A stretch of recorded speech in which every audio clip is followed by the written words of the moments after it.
ஏன் இந்த பாவங்கள் ஜெகதீஸ்வரா, ஏன் இந்த கோலங்கள் பரமேஸ்வரா, ஏன் இந்த தடுமாற்றம் சர்வேஸ்வரா, ஏன் இந்த அவலங்கள் கங்காதரா.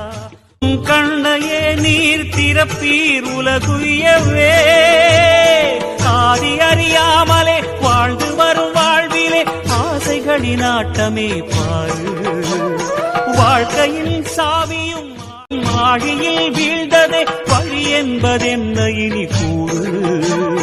கைலையில் தாண்டவம் ஆடியது போதுமே பூமியில் நீ